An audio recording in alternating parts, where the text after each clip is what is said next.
Don't worry about Joan. She'll be happy puttering in the kitchen. And honestly, it's time we made the lake place ours. I read that sentence twice, standing in my own kitchen on an ordinary Tuesday, with the kettle not yet on. It was my daughter-in-law's voice, even in writing. Bright, certain, the kind of confidence that never imagines being overheard. I had been added to that family group months ago, for some birthday or other, and then forgotten there, the way you forget an old coat in a closet. They had stopped seeing me on it, so they talked freely. And there it all was, scrolled out in front of me like a guest list to my own funeral. Christmas at the lake house, 20 people, a caterer Vanessa had already booked. Room assignments, typed out neat as a hotel ledger. The big bedroom for her and Brian. The Lakeview rooms for her sister and the cousins. And down at the bottom, almost as an afterthought, where they would put me. The small room off the kitchen, the one we always used for storage. The lake house, my lake house, the one Tom built with his own 2 hands, the summer our son learned to walk. I did not gasp. I want you to understand that. There was no hand flying to my chest, no cry. I have lived long enough to know that the deepest hurts do not announce themselves loudly. They arrive quietly, the way cold comes under a door. I set the phone down on the counter, gently the way you are careful with a thing that has just cut you. Then I looked across the room. There is a little row of hooks by my back door, brass ones Tom screwed into the wall decades ago. House keys, car key, the key to the shed. And at the end, worn soft and golden from 40 years of hands, the key to the lake house. I had hung it there myself the day after his funeral, because I could not bear to carry it and could not bear to lose it. I looked at that key for a long time. It's time we made the lake place ours. They thought the house was already theirs. They thought the only thing left to settle was which bedroom I would be tidied away into, while they celebrated in the rooms my husband built. And standing there, something in me went very still and very clear. Not angry, clearer than angry. But I had not changed those locks on a whim. I changed them the morning after I read a message I was never meant to see. First, though, I had to sit across from them, and smile, and let them believe I knew nothing at all. I did not answer that thread.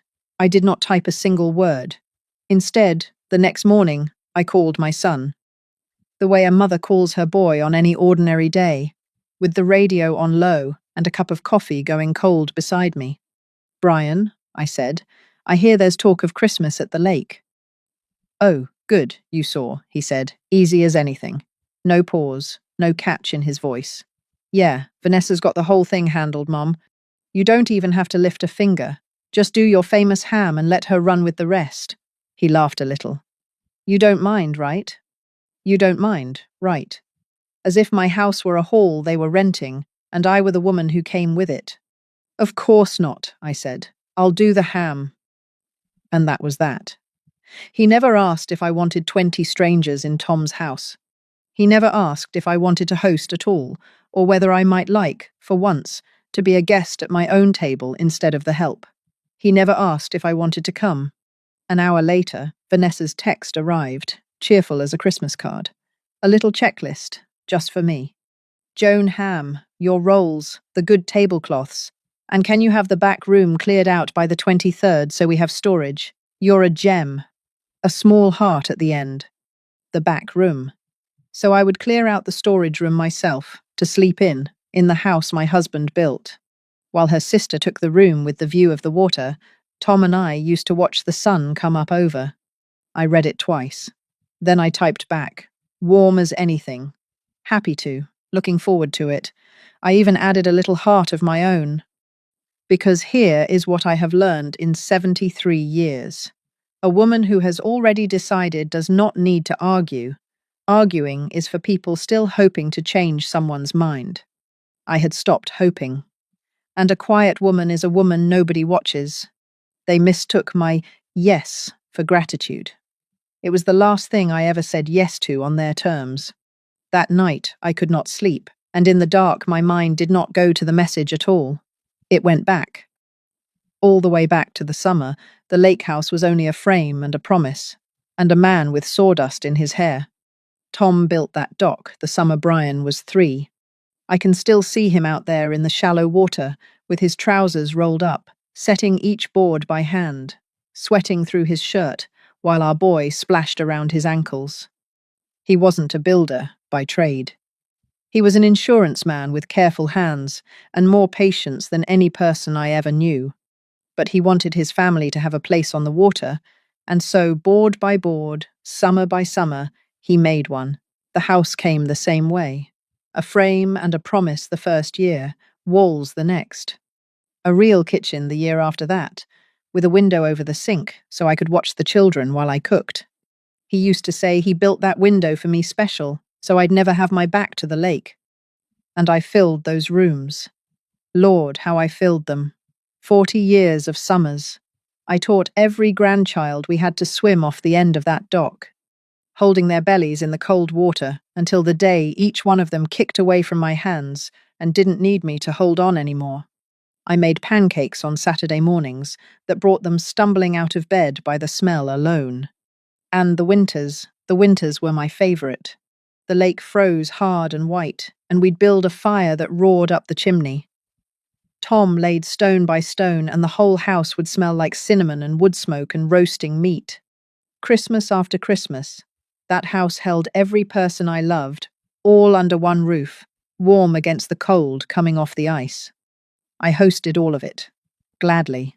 I never once felt used, because back then I wasn't. Back then they came to be together, and I was the heart of together. The cooking was not labor. It was love I knew how to make with my hands. I believed, the way you believe in the ground under your feet, that the lake house was the one thing that would always be mine. The one place that would always hold my family around me, no matter how far the world pulled them. I had filled that house with 40 years of my family. I never imagined they'd start counting me as furniture. But hope is a strange thing. It keeps you from seeing what's right in front of you, until one day you can't stop seeing it. It did not happen all at once. That is the thing about being slowly set aside. There is no single morning you can point to. There is only the day you finally turn around and see how far back the path goes. After Tom died, I became the caretaker of the place instead of the heart of it. The difference is quiet, but it is everything. They started arriving without asking. A text on a Thursday. We're heading up to the lake this weekend. That okay? But already on the road as they sent it, so it was never really a question. I'd drive up after to find wet towels on Tom's good floors, the dock chairs left out in the rain, the fridge cleared out and never refilled. I cleaned it all, every time, and told myself that was just what mothers did. Then Vanessa redid the kitchen, my kitchen. She called it modernizing. I came up one spring and the window Tom built me, the one so I'd never have my back to the lake, had been boxed in behind a bank of grey cabinets. She'd thrown out his hand-tiled counter without a word to me. It was getting dated, Joan, she said, like she'd done me a kindness. I stood there and could not find my own kitchen in it. She'd taken to calling it our lake place to her friends. I heard her do it. The 4th of July was when I finally felt it land. I drove up with a cooler of food, and the driveway was full of cars I didn't know. Vanessa was on my porch with a glass of wine, hosting strangers. She saw me, and her face did something polite. "Oh, Joan, we didn't really need you to cook, but—" and she pressed a tray into my hands. "Would you mind passing these around?" So I did. I passed hors d'oeuvres at my own party, and a woman I'd never met took one off my tray and smiled and asked, "Are you the lady who looks after the place?" "Something like that," I said. There was only one mercy that whole long day. My granddaughter Nora, 20 now, quiet, watchful, set down her drink, took up the second tray, and worked the room beside me without being asked. "Sit with me after, Grandma," she whispered. She was the only one who still called me just to talk, about nothing, about everything, the way family used to. But it was the thing I overheard a few weeks before Christmas that I could not put down. Vanessa, low, to my son. She should just sign the lake house over now, Brian. While it's simple, the way things are going, we could use what it's worth. And my son didn't say no. He didn't say anything at all. What Vanessa didn't know, as she planned her perfect Christmas, was that the house she was so freely giving away had only ever carried one name on the deed. It was mine. I drove home that night, with that thought turning over and over in me, and I did not sleep at all. It was late, and the house in town was dark and still, the way it always is now. I made myself a cup of tea at the kitchen table and let it go cold in front of me, the steam rising and thinning and gone, and I did not drink a drop of it. Tom's photograph sat on the windowsill where it always sits. Him on the dock, squinting into the sun before the grey came into his hair. I looked at him for a long while. I will tell you the truth. I cried a little there in the dark, but not the way you might think. I did not cry because Vanessa had handed me a tray, or because she meant to fold me into a storage room at Christmas. Those were only the proof.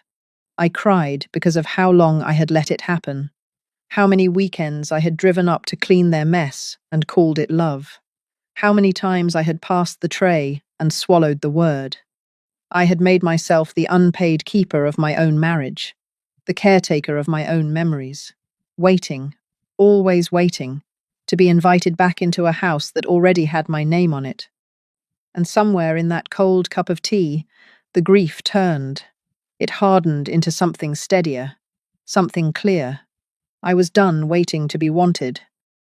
A woman should not have to be invited into her own home, so I stopped asking whether they still wanted me there. I started asking whose name was on the door. I got up, my knees stiff from sitting so long, and went to the front room, to the old oak drawer where Tom kept his papers. He was a careful man, my husband, an insurance man. He filed everything, labelled everything in that steady hand of his. I knelt down and worked through the folders until I found it, exactly where he would have put it, Lake House, and clipped to the inside a little yellowed business card. Raymond Cole, attorney at law, the man who had handled everything for us back when there was an us. In the morning, I called him. Raymond Cole's office smelled of old paper and coffee, and he was greyer than I remembered. But his handshake was the same. He'd handled things for Tom and me for 30 years. He didn't rush me. He just pulled the file and laid the deed flat on the desk between us and turned it so I could read it. "It's simple, Joan," he said. "The lake house is yours. Solely. It always has been." I looked down at the page. My name. Only my name. No joint ownership. No clause, leaving it to Brian. Tom had bought it, built on it, paid it off, and kept it in my name alone. And every time anything changed over the years, a refinance, an update to the survey, Cole told me Tom had renewed it the same way, on purpose, every single time. And then I was not in that office anymore. I was on the dock, on a warm August evening years ago, the light going gold across the water. Tom was drying his hands on an old rag, looking up at the cabin he'd built, and he said it the way he said it every summer. Quiet, almost offhand. "Keep this in your name, Joni. Always. Houses are the thing families forget their manners over." I'd laughed at him. I'd swatted his arm and told him not to be morbid, that nobody in our family would ever fight over anything. He just smiled and let it go. I was not laughing now. He hadn't known. I want to be clear about that because it matters. My husband was not a man who saw the future. He didn't know what Vanessa would become, or how my own son would learn to look past me. He was simply a careful man who had spent his life watching families come apart over property, and he wanted his wife protected. That was all. It wasn't a prophecy. It was just Tom being Tom one more time. He'd said it to me every summer for years, and it had taken me until that week to truly hear it. "There's something else," Cole said, and his voice changed slightly. "Brian's been paying the property tax bill the last 2 years, and he had himself added as an authorized party on the insurance." I looked up. "Legally, it's paper thin," he said. "It gives him no claim worth the name. But Joan, He took off his glasses. People don't do that by accident.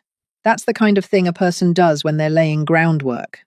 The floor I'd thought was crumbling under me had been solid the whole time. And now, at last, I could see the hands that had been quietly working at it. I thanked Raymond, and I drove north, to the lake. The lake was grey and still when I pulled in, the trees bare, the water dark, and waiting for the freeze. I'd called a locksmith from town that morning, a man named Earl who'd put a new deadbolt on my shed years back. He met me in the drive with his toolbox and didn't ask a single question, which I was grateful for. He just worked. The front door, the side door, the door off the kitchen, the boathouse, one by one, the old locks came out and new ones went in. When he was done, he dropped the new keys into my open hand. 3 of them, bright and silver, with the sharp edges they have before years of pockets wear them smooth. I closed my fingers around them. They were cold, and they were new, and they were mine. I want you to understand what this was, and what it wasn't. It was not revenge. I did not change those locks to hurt anyone. I changed them because it was my door, and a person has the right to decide who walks through it. That is all it ever was. A woman locking her own house. Then I sat in the cold cab of my car and called Raymond Cole, and we did the quieter things. I told him to find out the exact amount of property tax Brian had paid, down to the penny, and to send him a check for all of it. I would not owe my son a single dollar he could later call a claim. And I had Cole strike Brian's name from the insurance, so there was not one thread left for anyone to pull. And then the thing that mattered most of all, we began the papers to put the lake house into a trust. Mine to live in and control for as long as I drew breath, and after me, to go to Nora, the one who took up the second tray, the one who still called. It would be hers one day, and it could never again be pressured, or sold out from under me, or signed over while it was simple. The locksmith finished by noon. By 2 o'clock I had done the quieter thing, the one that mattered more than any lock. Before I left, I sat on the cold porch with a little notebook from my purse, and I wrote 1 line on the first page. Only 1. Then I drove home and waited for them to notice. Here is the part they never thought about. They had forgotten me on that group thread. They never took me off. So I sat in my quiet kitchen in town and watched the whole thing come apart in real time, an invisible woman reading her own family's plans. It started 2 days before Christmas. Vanessa had hired a cleaner to go up and prep the house, and the woman drove all that way only to find she couldn't get in. She posted it to the thread, confused. Hi all, sorry, but my key isn't working at the lake house. None of the doors will open. For a moment, nothing. Then the panic. What do you mean it won't open? Vanessa wrote. Then, a minute later, my phone buzzed on its own. A direct text from her, the cheerfulness gone. Joan, is there something wrong with the lake house locks? We have 20 people coming Christmas Eve. I waited a little before I answered. Oh? That's strange. Nothing more. Then came the next one, and this is the one that told me everything. Joan, please. You're going to ruin Christmas for the grandchildren if you're playing games. The grandchildren. She reached for the grandchildren the moment the door wouldn't open. 3 weeks of silence, and now my phone wouldn't stop. Not one message asked how I was. Not one. Every single one asked about the house. I set the phone down and let them spin, and on the thread they spun, Brian saying he'd call me. Vanessa saying don't, she'll just deny it, we'll deal with it when we get there. And then, near the bottom, the message I had been waiting for without even knowing it. Vanessa, breezy again, taking charge, certain she'd sought the old woman out face to face, heading up now. We'll be there by 6. Don't be difficult, Joan. 6 o'clock. I read it twice, the way I'd read that first cruel sentence twice, weeks before. Only this time, I was not the one being managed. Now I knew exactly when to be on the porch. There was one more message, though. It came to me alone, not the thread. Grandma, are you okay? I've been thinking about you. Call me if you need anything. Nora, the only one in all of it. who asked about me instead of the house. I put on my warm coat and I drove north to wait. I got there before 5. I turned on the porch light and left every window behind me dark, and I sat down in my coat in Tom's old chair to wait. The cold came up off the lake the way it always does, and I didn't mind it. I had waited 4 years to feel like the owner of this house again. I could wait another hour in the cold. At 6, the headlights came. Brian's SUV first, swinging up the gravel drive, the beams sweeping across the dark windows. Then, another car behind it. Then a third. Doors opened, and the night filled with the sounds of them coolers being lifted. Gift bags rustling, Vanessa's voice already organizing, the cousins, a few faces I didn't even know she'd invited. Vanessa came up the path fast, her arms full, and she didn't even see me sitting there in the shadow of the porch. She went straight for the door with her key. It didn't turn. She frowned and tried it again, jiggling it. The way you do when you think the lock is just stiff, still, nothing. A third time, harder now, her shoulder to the door. She tried her key 3 times. I let her try it 3 times before I said a single word. "It won't work, Vanessa," I said. "I had the locks changed." She spun around. She found me in the chair, and her face went through 3 different things before it settled on outrage. "What, Joan? What is this? You can't do this. We have people here. We have children in the car." "It's my house," I said. I did not raise my voice. There was no need. It has always been my house. Brian came up the steps then, looking from his wife to his mother. "Mom, come on. What's going on? Just open the door. We'll talk inside." "No, Brian." I stood up slowly. "We'll talk right here, where you planned all of this without me. Every one of you discussed this Christmas. The menu. The rooms. Which one you'd put me in. The storage room, wasn't it? And not one of you, in all those messages, asked me a single question." The guests had gone quiet behind the cars. Vanessa's voice climbed. "You're being dramatic. We were doing you a favor. You can't manage this place anymore." "You didn't plan a Christmas at my house," I said. "You planned to take it. There's a difference, and you knew it when you wrote it down." And for one moment, my son's face changed. The outrage left it, and underneath I saw the boy who learned to swim off that dock, the boy who knew, somewhere in him, that every word I'd said was true. He looked at the ground. Then it passed. The wall came back up, the way it does in men who've decided not to look too closely at themselves. "Mom," he said, quieter, "you're embarrassing us." I almost smiled. Almost. There was a great deal more they needed to hear, so I told them. "This house has one name on the deed," I said. "It always has. Tom put it there, and he kept it there, on purpose, not Brian's name. Not yours, Vanessa, mine." The cold had a way of carrying my voice across that quiet drive. Nobody interrupted me now. "And as of last week, it's held in a trust. I live here and decide things here for as long as I'm alive. And when I'm gone, it goes to Nora." I found her face in the crowd, near the cars, her eyes already wet. "Because she's the only one who ever loved this place more than she wanted it." Vanessa's mouth opened. But what came out was smaller than before. "Joan, you don't understand. We needed—" She stopped herself. But I had already heard it, and in her face, under all that anger, I finally saw it plain.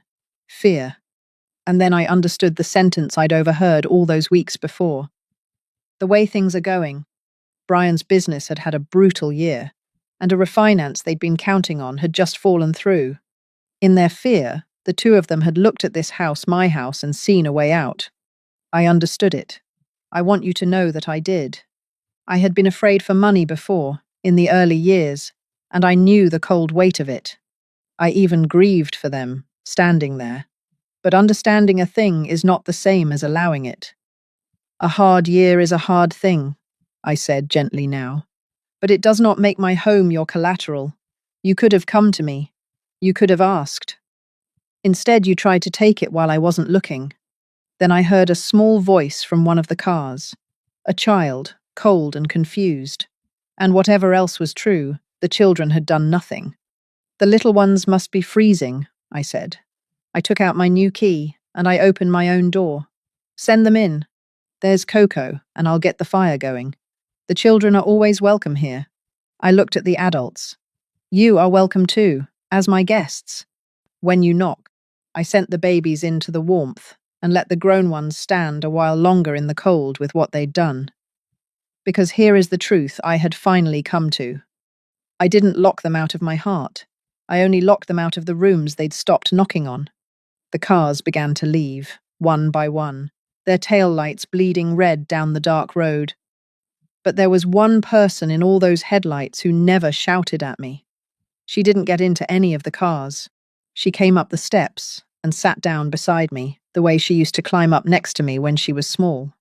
For a moment, neither of us said anything. We just looked out at the black water and the last red lights disappearing down the road. I hated it, Grandma, Nora finally said. Her voice was thick. The way they talked about you. The lady who looks after the place. Putting you in the storage room. I hated all of it. And I never said anything. And I'm sorry. You were one girl in a family that had already made up its mind, I told her. That was never yours to fix. She wiped her eyes with her sleeve. This house with you in it, she said, is the only place I've ever really felt at home. I reached over and took her cold hand in mine. Then I should tell you something, I said. One day this house is going to be yours. I put it in writing. Because you're the only one who ever loved it the way I do. She turned to look at me, and she started to cry. Not the way you cry over a gift, but the way you cry when someone has finally seen you. I don't care about the house, Grandma, she said. I just didn't want to lose you. And there it was. All those years I thought my love had been poured out and wasted on people who barely tasted it. It hadn't all been wasted. It had been sitting beside me on a cold porch step the whole time, waiting for me to turn my head and see it. Come on, I said, and I stood and held out my hand. Help me light the fire. It's been too long since this house had a proper Christmas in it. We went inside together, and I shut my own door behind us against the cold. Christmas morning came up clear and cold over a white lake. The fire I'd laid the night before was still going, and I fed it another log and watched the sparks climb up the chimney. Tom laid stone by stone. It was a small morning. Just Nora and the two littlest ones who'd come back with their parents' quiet blessing to spend the day with their grandmother. Outside the window, Tom built me the one I'd torn the grey cabinets away from that very week, so the lake could come back into my kitchen where it had always belonged. The water lay frozen and white and perfect, the way it had every Christmas of my life. Their mother had texted me one word that morning. Sorry, I would take it. Sorry is a door, and doors can be walked through when people are finally ready to knock. Tom's photograph sat on the mantel where I'd set it, watching over the room.